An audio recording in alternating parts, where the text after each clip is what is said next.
Welcome back, STSC scholars. So here we go again. So we are getting ready to start Unit 4, Learning Preferences and Note-Taking. Also addresses a little bit of test-taking strategies too. So to recap, we have addressed Canvas resources, we have addressed that work, life, and school balance, we have addressed how to pay for college and how to budget now and after you graduate. So now we got to figure out, how are we going to get there? How do you learn? What are some good ways to take notes? What are some good ways to prepare for some of these tests, especially if you have testing anxiety? How do you overcome those different types of hurdles that you may encounter, whether it's in this class or some of your other classes? That's what we're going to take a few minutes and take a look at. All right? So here we go. Well, let's go. Alright, so here we are in Canvas, and I went in under modules. As usual, I'm in Google Chrome, and let's take a look at learning preferences, note-taking, and test-taking strategies. And I think one of the things I actually forgot to mention in Unit 3 was also look at tuition reimbursement too. I would consider that as a type of unofficial financial aid. So when you're looking at internships, job offers, all those fun things, see if that's a benefit that is available. And that can help you save some money. Again, that's how I was able to get my master's degree, and I did it debt-free. And that is how my husband is working on his second bachelor's that he's going to go ahead and do. I think he's going to do a bachelor's in computer science instead of the master's program. So we have those things that come about. For our company, it's $7,000 a year for undergraduate courses. So if it's a bachelor's degree, $7,000 a year. And for the graduate level courses, it's $10,000 a year in tuition reimbursement benefits. So yeah, we can do some things with that. If he wants to do both, he can do both. They're going to pay for it. I have no qualms about that. We'll make it work. Okay, so Unit 4. So there's a lot of things in Unit 4 that are going to pop up in separate tabs. So if you have your pop-up blocker on, you might need to make sure that that is turned off. It also may or may not work on a mobile device, so you may need to make sure that you're on a regular laptop. So I would give this a test run before the assignments are due. You don't have that many, but so you don't want to be caught off guard the day before. Let's see what we got. So number 1. So this is opening up a sample ebook, and the subject is biology. So with the note-taking, what we're going to do is we're going to give you guys a sample topic, right? So you're going to have this ebook. You're going to take pictures, take notes on this one page.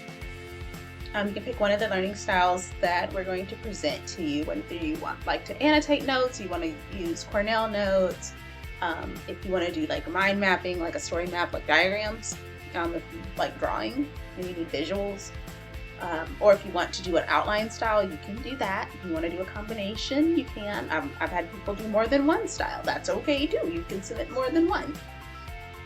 You're only required to do one, but if you want to give another one a test run and you want me to look at it, just go ahead and upload both for me. That's fine. So the sample textbook will open. It's not opening right now. It will. And then what you'll do is you'll take your notes on this content, and then you're going to have a mini quiz over the content that is in the book. So, and you're allowed to use your notes on it. Actually, that's the purpose, because we want to see, was your style of note-taking, that note-taking strategy that you used, was it successful? See, so there's your ebook right there. It's from chapter 6.1 in biology. And yeah, it's just this one page.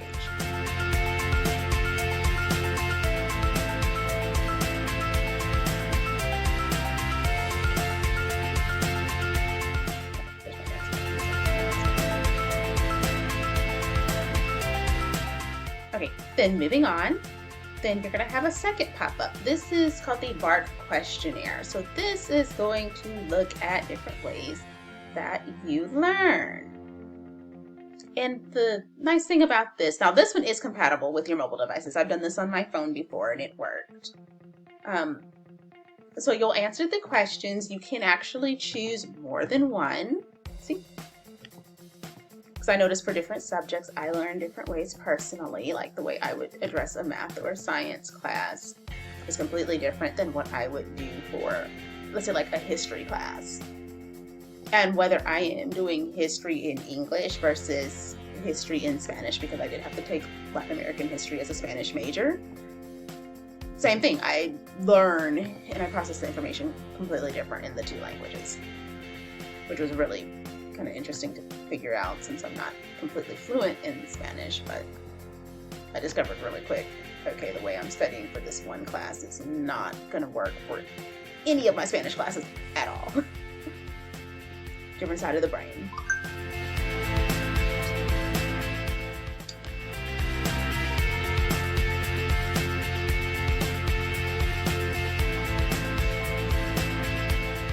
Okay, so let's see what my results came up to be.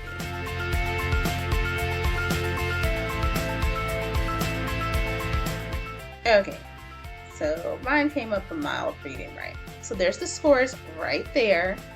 And in one of the assignments, it's going to ask you about your scores. So you either want to write these down or take a screenshot of this. Don't download it, because I don't know what this is. You can convert this document to PDF if you'd like. If you go in here, you go File, Print, and then save as a PDF. You can do that. It's just, what happens is if you click off of it, it's going to delete your information, okay? And you know you do not have to purchase it. Don't pay for this, okay? And then what else it will do is it will also give you information on the other learning styles as well. And it gives you cool reading and writing strategies.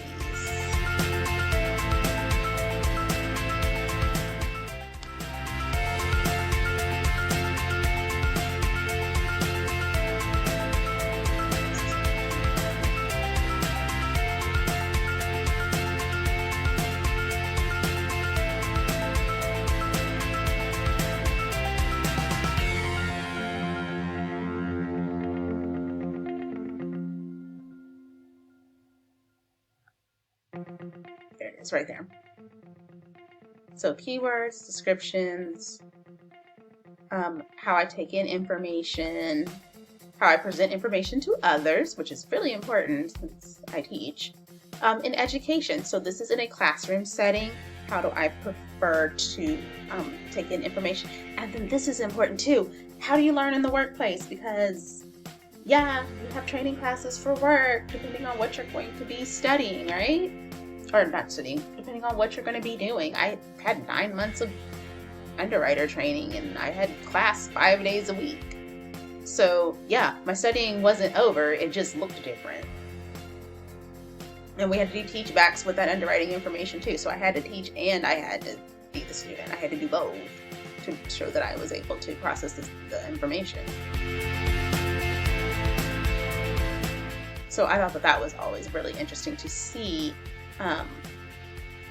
because I think it helps you as an employee, as a potential employee. And then also it makes you aware if you were the one doing the training or if you're the manager too, of how to kind of present some of that information. And then it actually does allow you to see like the other learning styles as well. There's a link somewhere on this page so you can see some of the other stuff. Yeah, they're right there. So visual, learn by seeing. Oral or like auditory, they learn by listening. So like music, people reading to them, audiobooks. Reading and writing, we've also seen that here. Kinesthetic is typically my strongest one, or also known as tactile. So we learn by doing, we learn by teaching others. I'm the one who, when I got one of the new classrooms, I think I pushed every button on the podium. I don't think I read the instructions. Sorry, guilty. But yeah, I pushed every single button on there to see what it did. And the whole time, like, my class was making fun of me. They were laughing. And I was like, what does this button do? And we're like, oh, let's find out. Oh, that opens the window. And then multimodal is if you use a combination. So there could be things that you guys can do to develop your own, like, your learning style and adapt it to, you know, school assignments or the workplace. Or if you're helping friends or family members with things and you got to teach them how to do something around the house. And I've seen this even manifest like in everyday life, because I'm the one that needs to physically do it. My husband's very good at, you know, jumping online and, hey, I need a YouTube video. And, all right, yeah, I'm going to go up there and prepare that drywall. I don't know how to do it, but I'm going to do it. And he's a lot better at learning the videos for that kind of stuff than I am. I can do video learning if it's like math or science, but some of the other stuff, not so much.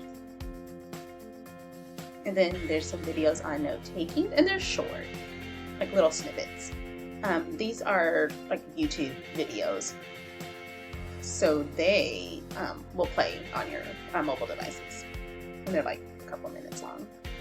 So number one is Cornell Notes, so you can see what that looks like.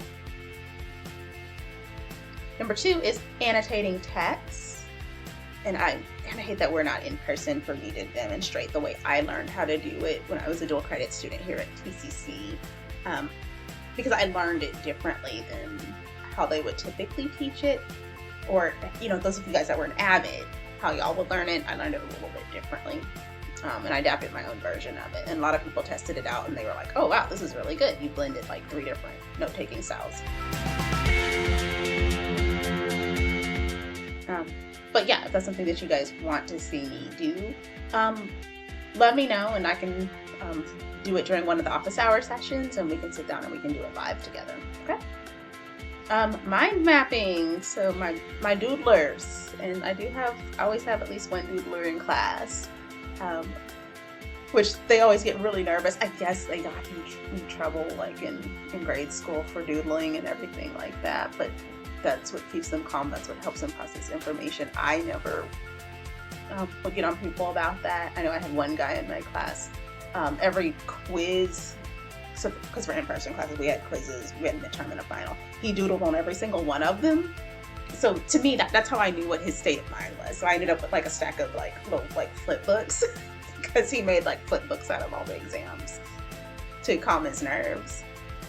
And he was doing it subconsciously. He didn't even like realize it. I was the one who pointed it out, and I was like, "Hey, I like your little flip book." And he was like, "Oh my gosh."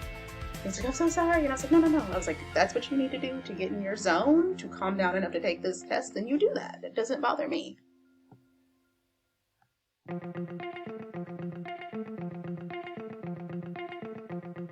And then we have the outlining method. So that's where you're going to see like your Roman numerals with your numbers, uppercase, lowercase letters, things like that. And you can think about what subjects that would be best for.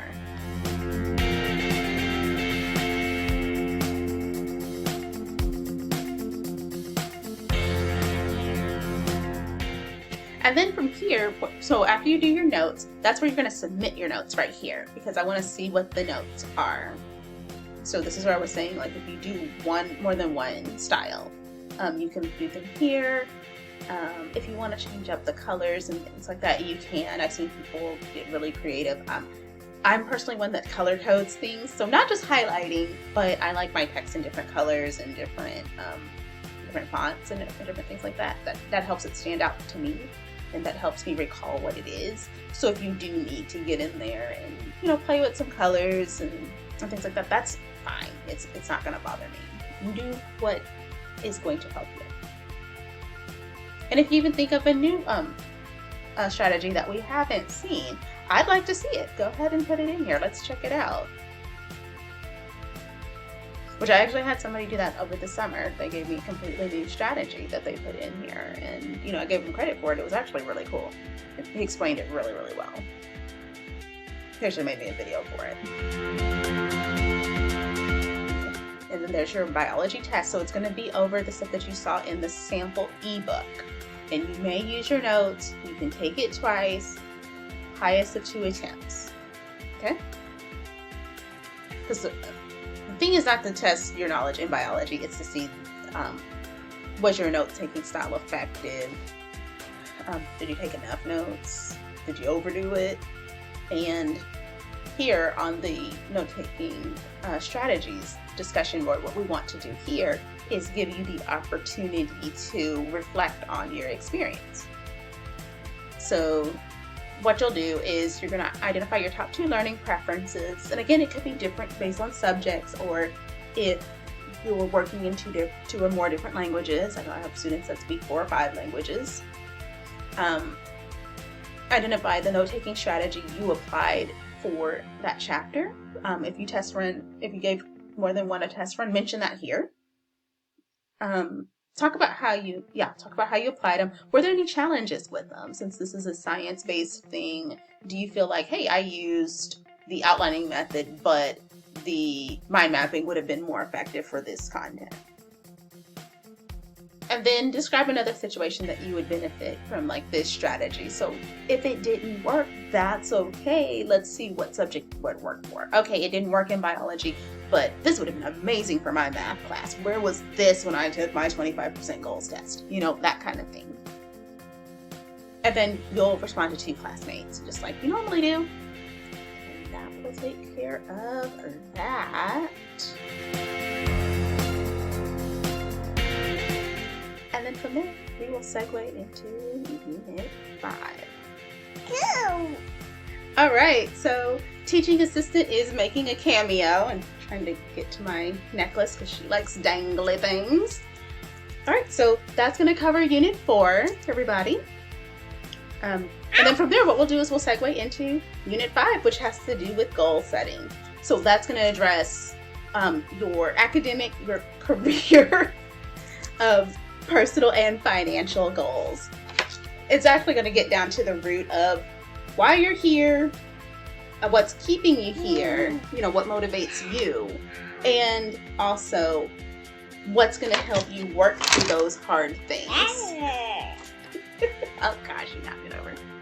It's okay. Okay, teaching assistant, we're knocking stuff over. Ah. Take two. Anyway, we'll see you guys next time. And thank you guys for tuning in for Unit 4. Take care. Bye. Say bye. Good job. High five.